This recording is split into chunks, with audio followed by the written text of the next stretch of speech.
Estados Unidos la edición de A Corazón Abierto, y en Serbia también sale A Corazón Abierto, con lo cual cada libro va recorriendo su camino y va encontrando públicos nuevos, que eso es muy bonito y celebratorio también.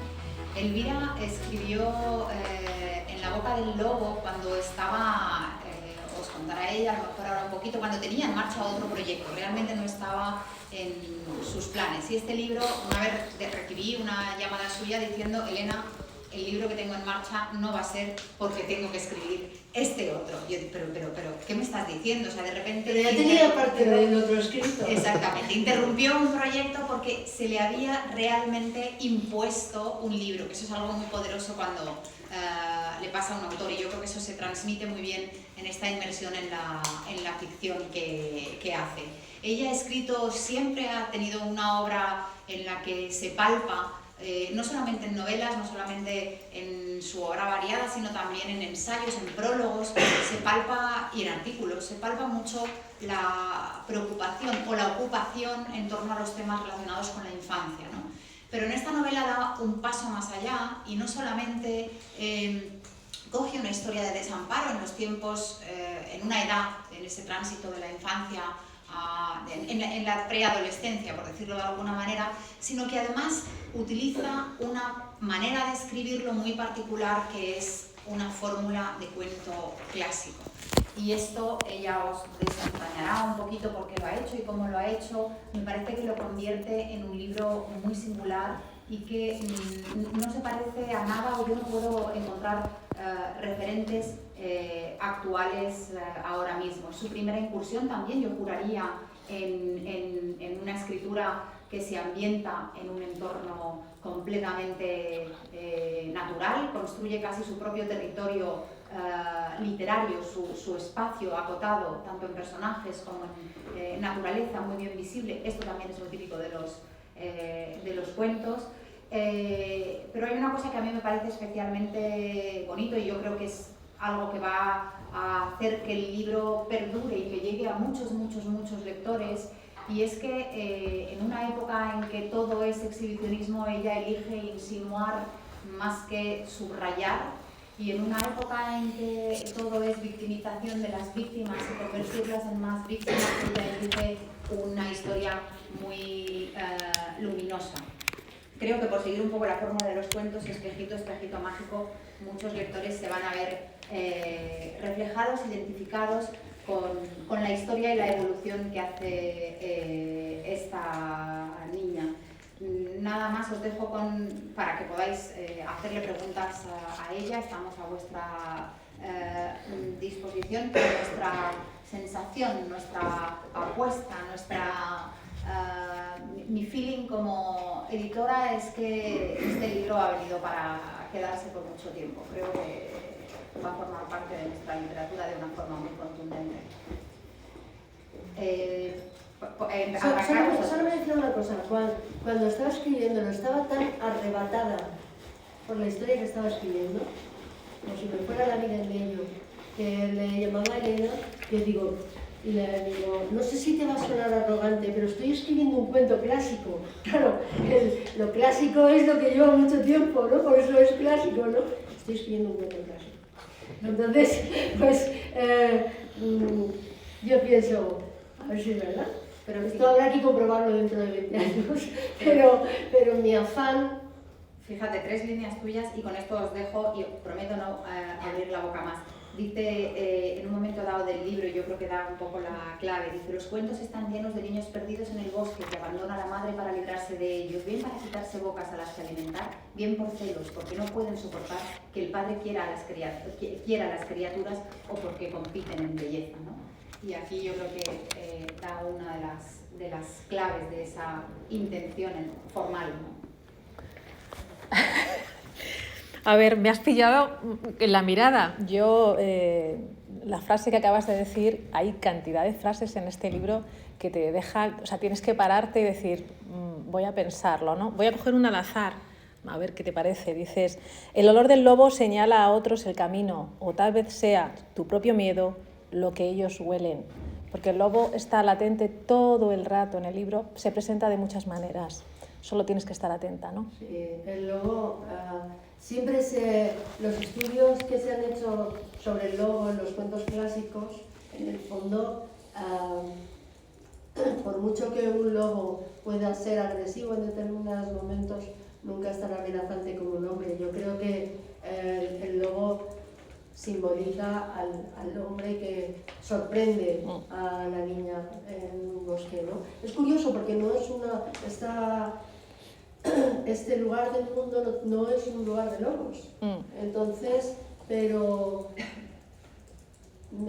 pensé, esta frase la va a decir la protagonista en algún momento, ¿no? O sea, estando muy presentes los animales, en este libro están presentes los árboles, las flores, los animales, los cambios estacionales, o sea, eso es lo que da la atmósfera, porque yo estaba convencida de que para que el lector estuviera inquieto todo el tiempo, había que crear una atmósfera. Y esa atmósfera la da la naturaleza.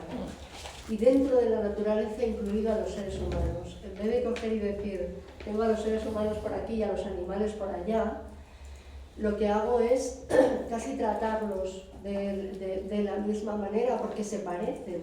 Porque en un entorno que está tan aislado como ese, pues las costumbres que tienen los animales, a razón de la estación en la que están viviendo, se parecen a la que tienen las personas, ¿no? Eso para mí fue revelador, completamente. Yo había, la comarca, o sea, yo conozco muy bien el Rincón de Ademuz porque es el pueblo de mi madre, Ademuz, la capital. Sí. Y entonces es un enclave muy peculiar porque pertenece a Valencia, pero es como si Valencia subiera hacia arriba en el mapa y se colocará al lado de Teruel. Una zona no muy lejana de donde está habiendo ahora los incendios, ¿no? Una naturaleza parecida. Entonces, me acuerdo que la televisión valenciana me dijo, queremos hacerte un reportaje en el pueblo de tu madre, ¿no? Y yo decía, uy, qué bonito, pero me tengo que ir allí, tengo que ir acá, y tengo que... A ver, que es una comarca. Íbamos a una fuente cuando éramos niños, pues íbamos a una fuente aquí, mi padre nos llevaba a pescar al sur y allá, la cascada de para acá, o sea que yo decía esto, yo para decirle los sitios a los periodistas y tal. Y entonces es cuando dije, yo no puedo, pero tengo un hermano que ha vivido lo mismo que yo y que os va a decir cuáles son los sitios a los que nosotros, aquí mi hermano, que siempre está dispuesto a ser mi guía, y entonces les hice una guía por aquella comarca. Y finalmente subimos a Sesga, que es la aldea en la que está inspirada la novela, aunque se llame La Sabina, porque, en fin, luego ahí las costumbres las paso de un pueblo a otro, al fin y al cabo es una comarca, pero luego las personas de los pueblos son muy sensibles con sus propias costumbres, entonces a lo mejor digo que cantan albanas y solo las cantan ahí, y no las cantan en el otro pueblo que está a 4 kilómetros, ¿no? Entonces yo creo mi propia geografía dentro de una geografía que es espectacularmente, o sea, es espectacular, es bellísima. ¿Por qué? Una cosa que me servía a mí mucho de esto, primero por el cariño que tengo al sitio, es la tierra de mi madre. Segundo porque sigo teniendo un montón de primos aquí. Pero luego porque es este tipo de paisaje que no es dramático, o sea, tú te lo puedes recorrer haciendo senderismo, todo, o sea, es un paisaje como a la altura del ser humano, no te da miedo y aún así estás viendo mucha naturaleza, ¿no? Entonces, como yo lo disfruté así de niña, que viví una infancia allí de muchísima libertad y los niños íbamos solos a merendar y nos íbamos a una fuente, nos íbamos a bañar al río. Ahora, me parece que a mí me causaría mucha inquietud que un niño mío se fuera solo, pero, en fin, en ese momento como que te soltaba para todo el día, ¿no? Entonces subí con la televisión valenciana y una vez que vi aquello dije, pero esto es maravilloso. Además, una serie de arquitectos muy concienzudos de las construcciones rurales que se dan en esa zona y tal, han rehabilitado Pajares, han rehabilitado el aula de la escuela rural. Y este paisaje se me quedó. Era el paisaje de mi infancia al que yo he tenido que estudiar más porque en la infancia todo, o sea, no tienes vocabulario para toda esa naturaleza, ¿no? Como la protagonista es una profesora de ciencias naturales, pues yo me busqué un profesor de ciencias naturales y están los agradecimientos porque era muy importante que yo tuviera a alguien que me explicara a mí la naturaleza como se le debería explicar a un niño. Entonces, por eso creo que a la gente que está leyendo el libro le gusta mucho la aparición de la naturaleza, porque no hay un barroquismo, es como si dijeras muy japonés, es como limpio. Vamos a ver cómo cambia esta estación, pero de una manera limpia, cómo afecta, qué pasa con el árbol, qué pasa con el pájaro, estos se van, estos llegan, qué pasa con los animalillos, se esconden, buscan un alimento, todas esas cosas, ¿no? Y luego todas esas cosas que yo iba apuntando, pues las pensaba mucho. ¿Cómo se empieza un capítulo de la primavera? ¿Cómo se empieza un capítulo del otoño? ¿Cómo hay que crear esa atmósfera para que los personajes se muevan, ¿no? Entonces, tanto la naturaleza como las tradiciones, que son reales, están integradas en el libro, pero de una manera que al lector no le pesen, que le parezcan tan naturales como la propia naturaleza, ¿no? Entonces, como es así, muy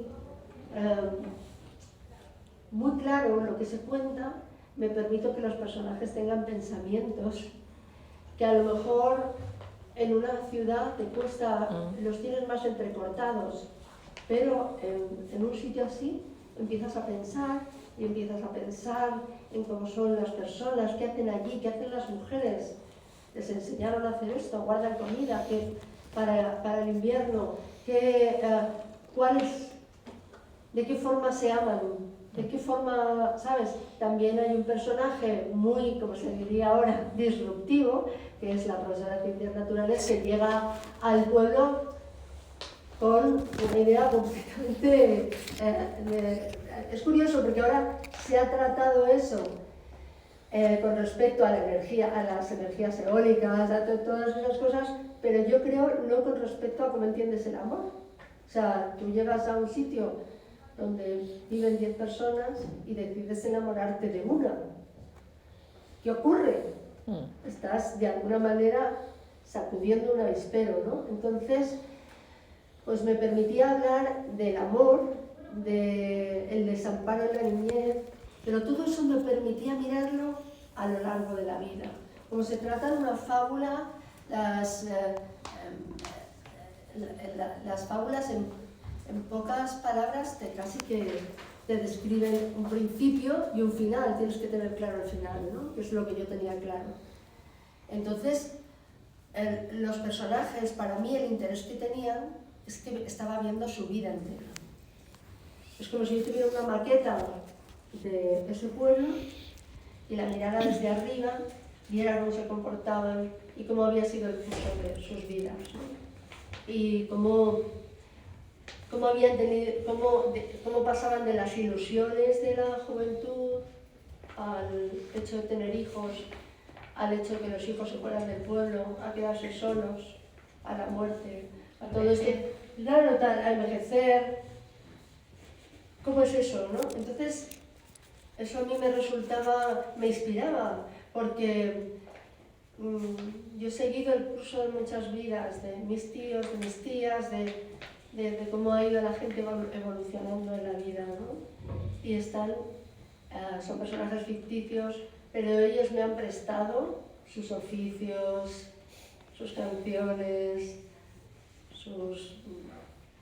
el verbo ese tan preciso y tan claro que tiene la gente de San Rincón, ¿no? Ellos me han prestado todo el material y yo no con ese material he construido la historia. Yo quería preguntarte qué papel juegan los secretos en esta novela y cómo haces para que bueno, pues temas tan duros, de alguna manera tratarlos de esa manera tan delicada, sin ser tan explícita. Ay, eso era para mí lo más importante, era complicado, pero lo más importante del libro, porque para mí era un asunto delicado. Es decir, yo podría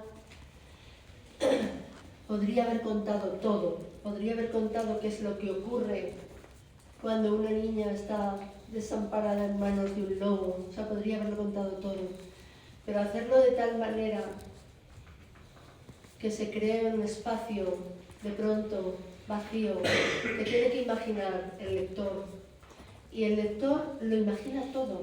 O sea, no, es que yo creo que no le queda nada, salvo que a veces me preguntan, pero entonces la madre de que murió, o cosas así, pero que a mí no me importaban tanto.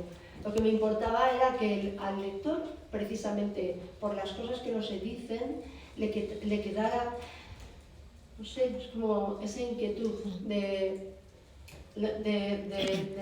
lo que no está escrito, la inquietud que te provoca el decir qué ha sido de esta chica durante todos estos años, qué ha sido de ella. Yo creo que hay suficientes claves como para que el lector sepa qué ha sido de ella, ¿sabes? Entonces, ¿para qué? ¿Qué podía haber descrito exactamente qué es lo que le estaba ocurriendo? Y luego lo he dicho y lo quiero repetir porque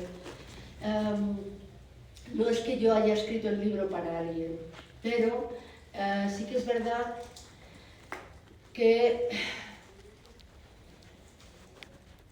siendo una novela que roza lo fantástico, hay verdades que son verdades como templos. Entonces, yo no voy a decir asesorar, porque asesorar me asesoró en ciencias naturales, pero en este caso fueron conversaciones a lo largo de la vida, con personas que han tenido que vivir con un trauma. Entonces yo sé cómo ellas se acercan al trauma en una conversación. Hay que tener tanta delicadeza, tanto cuidado, tener tanto respeto, que yo quería que eso estuviera, el mismo tono estuviera en el libro. Y me alegro mucho de que esa persona que yo nombro sin nombrar, no solamente, o sea, ha sentido como el libro como un abrazo. Dice incluso cosas que no he vivido, pienso, me las he incorporado a mi propia historia y me hacen bien. Entonces, ya digo, los libros yo no tengo la voluntad de que sean terapéuticos, esto no es un ensayo, ni es una terapia, no, nada de esto. Pero creo que cuando haces las cosas, no para llamar, ¿sabes? No quise hacerlo ni escabroso, ni sórdido, ni que fuera una exhibición de lo que yo puedo imaginar que son los abusos. No quería quedar como, no sé, que fuera crudo, que fuera... porque no quería presumir, o sea, yo no quería que el libro fuera bueno por eso. Quería que fuera bueno por otra cosa. Quería que te envolviera su atmósfera, que te produjera desazón, que tuvieras que pensar qué ha sido qué ocurre con este personaje. ¿Pero este personaje qué es? O sea, que le provocara muchas preguntas al lector, pero que según acaba la novela las tuviera todas respondidas. Y muchas veces no las he respondido yo, las responde el propio lector, que tiene todos los recursos para saber lo que ha ocurrido. Para hacerse la composición. ¿Y qué papel juegan los secretos? Los secretos a veces son voluntarios, y todos tenemos secretos familiares, ¿no? Y son voluntarios, ¿no?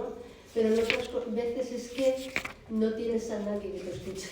Yo creo que en el desamparo infantil, yo creo que hay veces que el trauma es más producto de que nadie ha estado de tu parte que de lo que... O sea, lo que te ha ocurrido es muy grave, pero la falta de perspicacia, la falta de cuidado, la falta de amparo, es lo que hace que eso te persiga toda tu vida. Tú tenías que haber tenido eso y no lo has tenido. Entonces, yo pienso que son secretos que no los quieres mantener, es que te están obligando a mantenerlos, que es una cosa diferente.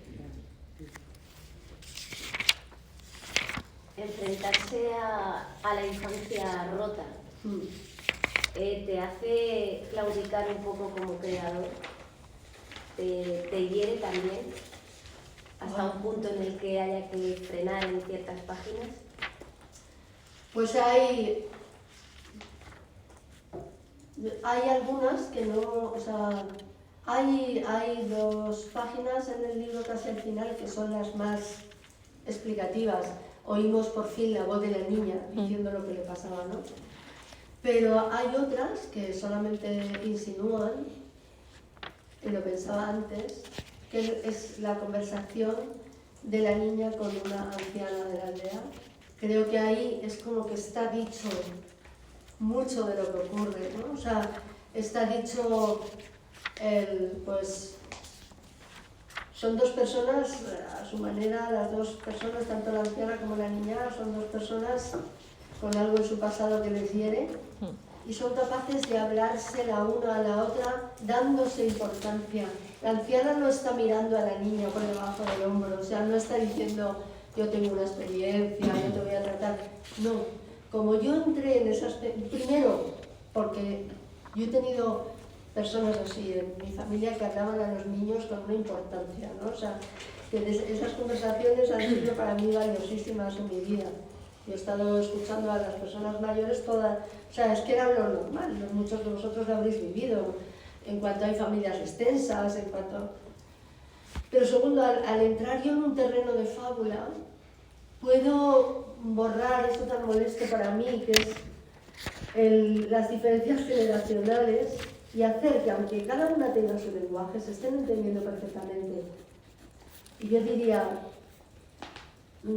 hay veces que para una niña lo mejor es tener una amiga que sea una anciana. O sea, no para que le dé consejos, no. Es que hay veces que los niños necesitan que alguien les hable de verdad, o sea, con una verdad ya como antigua, ¿no? Como yo tuve una amiga, con 5 años me eché una amiga, es que parece esto también de cuento, con 5 años, lo conté a corazón abierto, pero en esa familia que os hablo se ha contado como una vieja historia también. Cuando viví en un pantano, no había niños al principio, y mi padre me dijo, en tal casa está la madre ya, pero los niños están por llegar. Entonces iba todos los días, moviéndome por allí, por la Sierra Pobre de Madrid, iba todos los días a esa casa. Y yo, ¿han llegado ya los...? Bueno, dije mi nombre, no sé qué. ¿Han llegado ya los niños? No, todavía no. Pero aquella mujer me decía, pero pasa. Y tomábamos un vaso de leche con galletas y tal. Y hablábamos, y hablábamos, y hablábamos. A mí nunca me había tratado nadie tan seriamente en mi vida. O sea, era la pequeña de mi casa, pero nadie me tomaba en serio. Entonces, aquellas conversaciones fueron tan importantes para mí. Fue la primera vez que sentí que podía hablar de igual a igual con una persona mayor y seguimos siendo, o sea, ella tendría 30 y tantos años, seguimos teniendo amistad ahora. Entonces en su casa, en casa de esta familia, soy como un personaje mítico que llama a una puerta y se hace amiga de la madre, va a buscar a los niños, pero se hace... Y como para mí fue tan importante, yo quería ese momento en el que una persona en su vejez tiene una conversación con una niña y hablan de igual a igual. Eso no quería ser tampoco ni costumbrista, ni realista, no. Ellas están hablando de un alma a otra alma, ¿no? O sea, no están fuera del tiempo y fuera de de todo estar en lo alto de un monte, ¿no? Hola, Elvira. Mira, me gustaría preguntarte cómo ves ahora la literatura infantil y juvenil en esta era de lo políticamente correcto. Pues yo espero que no, o sea, tiene que ver con este libro porque yo me formé mucho con los cuentos orales de la noche, de mis tías, y generalmente daban muchísimo miedo, o sea, pero nadie se preocupaba en absoluto de que tú fueras a tener miedo, ¿no? O sea, incluso te asustaban y tal, ¿no? Entonces, fui educada con estos libros que a mí me han servido para escribir este. Yo creo que los libros que pudieran tener alguna complicación de algún tipo, que tú tienes que explicar por qué son palabras que ya no se usan, porque a lo mejor, bueno, pues todo esto que ha pasado con la maldad, etcétera, ¿no? Yo creo que los niños que leen con sus padres preguntan. O sea, que hay un diálogo y dices, a lo mejor, si tú lees Manolito hay un diálogo también con los padres, porque también se mueve con una soltura verbal que, imagínate, o sea, en Estados Unidos lo dejaron en el chasis. No quedaba nada, yo digo, pero no queda nada. No, y el personaje dice, no, es que andaba como un chino, no, es que no se puede ofender a los chinos. Pero si ni yo misma sé cómo anda un chino, o sea, es que era una tontería tan grande que, o sea, todo el libro está lleno de cosas así. Entonces, si te pones a recortar, pues te recortas al final la oralidad de los personajes, que es un niño de un barrio, ¿sabes? No es un niño de Carabanchel y habla, pues como hablan los niños y tal. Entonces, si lo recorto no quedaría en nada, porque es como en Irán, por ejemplo, es muy popular. Pues el último libro que escribí, que hace como 6 años, en Orejones, sale del armario algo que se veía venir ya. Pues ese me dijeron, ¿podemos quitar esto? Pues ahí no me dio la gana. Dijeron, no publiques el libro. Es súper popular, pero te digo como Tintín, ¿sabes? Entonces dije, pues, porque esto ya, o sea, esto ya no me cabe, ¿sabes? No, pero durante todo el curso de las traducciones, pues se ha quitado que si dormía con el abuelo, oh Dios mío, o sea, un niño en una terraza de aluminio visto durmiendo con su abuelo, ¿no? Que llame idiota al hermano. Que llame idiota, que llame imbécil, que no sé qué, que tal, bueno, pues seguramente dentro de unos años ya a lo mejor suena rarísimo, ¿no? Pero yo creo que hay que mantenerse firme en la idea de que la propia idea de la literatura es algo que se escribe en el presente y que se proyecta hacia el futuro. Entonces tú debes comprender que las personas escribimos lo que escribimos en nuestra época. Entonces, pues hay cosas que en tu época suenan raras o suenan como que ya no se dicen o tal. Pero yo creo que se notan mucho los niños a los que se les han contado cuentos. Tienen mucha más perspicacia al final para saber que es broma, que eso se llamaba antes así, yo qué sé, cosas así. Porque, vamos, mis libros se siguen leyendo sin ningún problema en los colegios, te digo que no, yo no he tenido ningún problema. Y luego se utilizan mucho como iniciación a la lectura, en traducciones, hay mucho Erasmus que llega aquí vamos, que vienen Erasmus de Japón o tal, que dicen a lo mejor, mola un pegote. Entonces están diciendo mola un pegote en japonés, porque he aprendido ese lenguaje con el personaje, o se ha hecho un silencio sepulcral. Y claro, la gente dice, ¿qué dice este tío? Es correcta la frase, pero forma parte del humorismo. Yo creo que Esto es a lo mejor una ola que pasará, yo creo que pasará. Manolito quitaron hasta una ilustración de Emilio Berluaga, donde están los niños mirando las Tres Gracias en el Prado, y como estaban desnudas la cambiaron por otro cuadro en la ilustración. Pues es, de verdad, o sea, esto sucede en un país violentísimo como son los Estados Unidos, con lo cual tener miedo de un libro, de lo que puede hacer un libro con el cerebro de tu hijo, pues es estar de verdad muy equivocado, ¿no? Porque a lo mejor la venta libre de armas tiene más que ver, ¿no?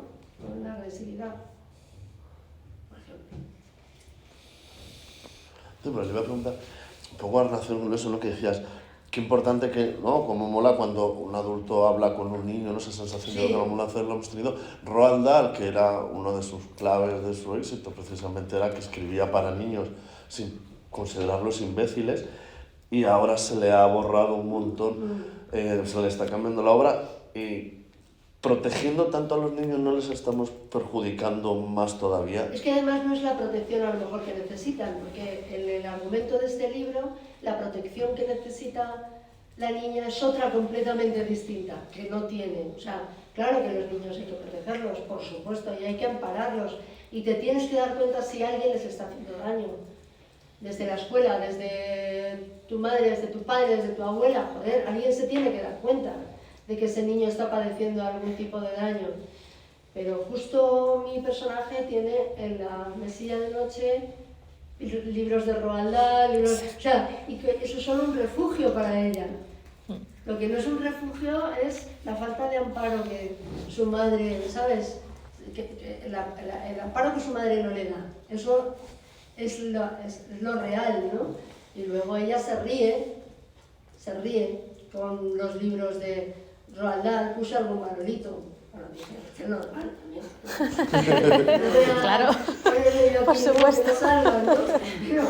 Pero te voy a decir, ha habido tantos jóvenes. Bueno, es que lo que me pasa con Manolito es que me hacéis creer que soy muy, muy mayor, porque todos habéis leído Manolito y, ¿sabes? Entonces digo, hostias, este tío tendrá ya o hijos o algo, ¿no? Y bueno, pues no sé por dónde iba. Te iba a decir algo gracioso y se me ha dado.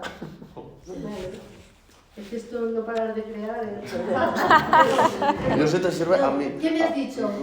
No, esto, que a veces intentando proteger a los niños de una forma, precisamente estamos haciendo todo lo contrario, que es Claro, dejándolos. pero sí, es que cuando tú haces un libro materno, estás estableciendo una conexión con la subversión infantil. Entonces, eso es lo que te conecta. Y el niño está ahí diciendo, hostias, ni mi madre ni mi padre se están enterando de esta fuera, lo estoy pasando yo aquí.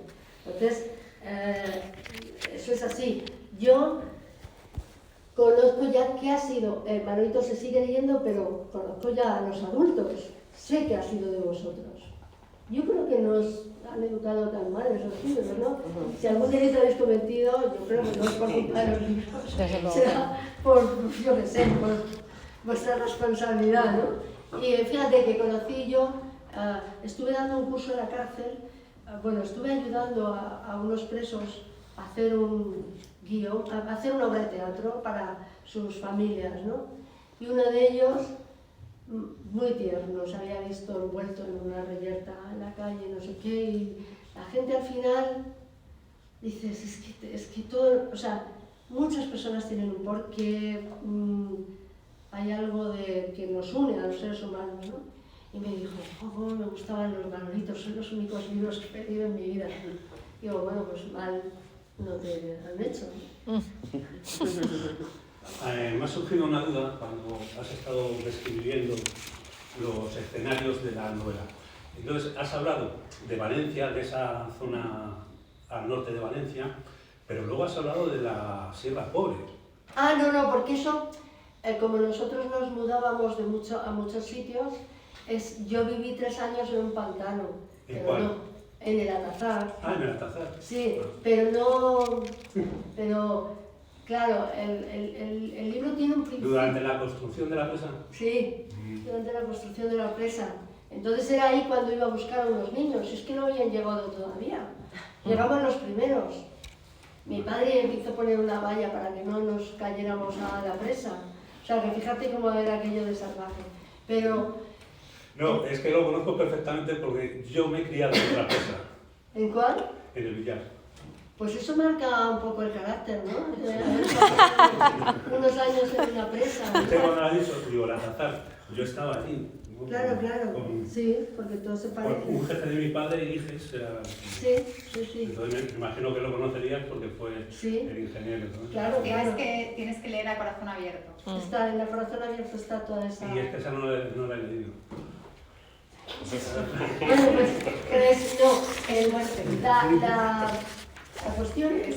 la cuestión es que el libro partía de una nostalgia que era la que yo sentía cuando íbamos allí, o bien de vacaciones al pueblo de mi madre, o bien en periodos en que nos estábamos mudando de un lado a otro y nos dejaban allí. Entonces, para mí, salir de esa naturaleza era como que me arrancaran de un lugar, porque yo quería vivir allí. O sea, cada vez vivíamos en un sitio, a veces en la sierra, que me encantaba también, pero bueno, en una ciudad, en Madrid, en Mallorca, que teníamos ya que coger el avión, en no sé qué, en Tarragona, en fin, pero donde yo quería vivir era allí, porque yo veía que eran personas, lo que quieren los niños es una vida estable, ¿no? Yo decía, ¿por qué me han tocado a mí unos padres que tienen una vida tan inestable? Porque yo volvía y siempre las cosas eran igual. Mis tíos seguían haciendo el mismo pan, cogiendo en 2 caballos, llevándola a todas las aldeas todos los días. Otra tía mía seguía cosiendo, haciendo trajes, o haciendo el traje de la Virgen para Semana Santa. Otro tío mío estaba de guardia en la central eléctrica. Y entonces yo decía, los niños iban a una escuela, a la escuela del pueblo, entonces pues era una maestra casi para todo, ¿no? Y yo cuando estaba allí pues iba a la escuela, no pasaba nada, no tenía que apuntarme ni hacer ningún papel. Yo iba a la escuela y hablaban de la salud y tu madre cómo está y todo eso. Y yo decía, pero esto es el ideal para mí, que la escuela sea así, que se hable con los niños de cómo está tu madre, ya está mejorcita, pues ay, qué bien, pues esto, pues lo otro. Pues le dije el otro día a tu tío y yo decía, pero esto es una maravilla del mundo. Yo estoy en un sitio donde tengo que estar así, mirando a la pizarra todo el tiempo. Entonces me gustaba aquello. Y claro, ya con la adolescencia se te produce un desapego ya personal, ¿no? Aunque todavía me duró porque en el pueblo había discoteca. me duró en la época juvenil, soñaba con ir a la discoteca. Sí. Pero eso ya es como para contar otra época, ¿no? En la novela casi te nutres de la nostalgia para introducir ese elemento misterioso que hace el lector leyendo, ¿no? Quiero decir que la protagonista dice también no quiero irme de aquí, sí, pero su razón es misteriosa. Su razón es misteriosa, sí. no es una razón de pura nostalgia como yo tenía. Eso es lo primero que se me ocurrió, pero luego vinieron más ideas. Pero yo tenía cogido con pinzas de la ropa una cronología. Tal personaje nació en tal año, tal persona, porque es un lío, porque los personajes se cruzan y a veces viven en diferentes, o sea, bueno, pues cuando lo leáis, lo veréis. Entonces, pues yo tenía, Elma llegó a la Sabina a dar clase de ciencias naturales. El joven médico hizo el MIR en las aldeas. Claro, todo eso está construido, son personajes de ficción, pero claro, mi primo fue médico, quiso ser médico, fue de Valencia a ser médico en las aldeas y que tenía también la pretensión de estudiar por qué los ancianos vivían tanto. Y todas esas cosas, pues son cosas que tú has hablado, ahora pues ya es un señor médico, ¿sabes? Pero son cosas que tú has hablado de niña, de los nombres, son todos familiares para mí, el horno de pan, todas esas cosas, o sea, ellos, ya te digo, me han prestado su forma de vida, sus oficios, ¿no? Y hay un amor por todo eso, ¿no? Hay un respeto por ese trabajo al que se dedicaban toda la vida y que había tenido su padre y que había tenido su abuelo, ¿no? Y esa especie de vida sin sobresaltos, a veces había un sobresalto, pero eso es lo que a mí me gustaba. Esa es la infancia que yo quería tener. Pero precisamente esa vida sin sobresaltos, los que tenemos pueblos, nos damos cuenta de que es la vida más inquietante y la vida que en el futuro te va a decir, ostras, lo que había aquí. Bueno, sí, no sé si siempre, ¿no? Pero... Porque la España rural es que está llena de esos perfiles que tú dibujas en la novela. Sí. Y poco hemos rascado ahí. Ya, pero claro, si eres del mismo pueblo, yo creo que si quieres escribir una novela, vete a vivir a una ciudad, ¿sabes? Que yo creo que cuando te metes a escribir de lugares tan pequeños, es muy difícil vivir en esos lugares, tienes que estar fuera de ellos, porque igual que hay una comprensión, la cita de Mary Oliver al principio del libro habla de que, bueno, en la belleza del mundo hay maldad también, ¿no? Hay una comprensión hacia los seres humanos, pero también de pronto hay seres humanos por los que es difícil sentir compasión, ¿no? Pero yo quería que estuvieran mezclados, ¿sabes? No quería solo esa cosa de la vida rural es siempre cruda, pues no siempre. O sea, quiero decir que hablo al final, llegamos hasta el presente en la novela, ¿no? Y hablo de cómo los ancianos de los pueblos han vivido el coronavirus de pronto con una crudeza como si vivieran en Madrid. Y eso era ridículo y absurdo porque muchos vivían gran parte de su día a la intemperie, ¿no? Entonces, no sé, yo sobre esas cosas pienso mucho. Sé que es difícil, para mí hubiera sido difícil vivir allí en la adolescencia, donde tú tienes que marcar tu territorio, ser como quieres ser. Muchas veces no eres como los demás esperan, quieren que te portes bien de una manera que tú no te portas. Entonces, claro, para mí vivir en Madrid era como... era la manera de ser libre. Sin embargo, cuando era niña la manera de ser libre era allí. Hablas de sentimientos, Elvira, de miedos, sí, odio, amor y esperanza. Dices que son los sentimientos con los que se nutre Julieta. ¿Cuál crees que predomina más? ¿Cuál es el que domina el resto? Yo creo que el miedo, pero no sé si opinas lo mismo. Pues el miedo, y al final, yo creo que como observamos a esta niña que se va convirtiendo en una especie de persona que observa todo y que al final siente como una compasión hacia el ser humano, ¿no?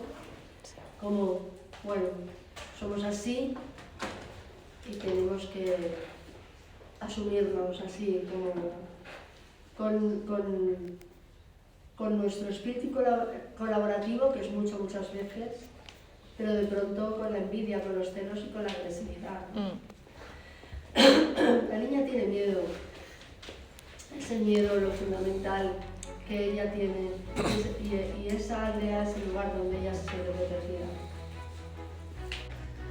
Bueno, creo que Elvira tiene que seguir con alguna que otra entrevista. Muchísimas gracias a a todos. Muchas gracias por venir. Gracias a vosotros. Gracias por este libro.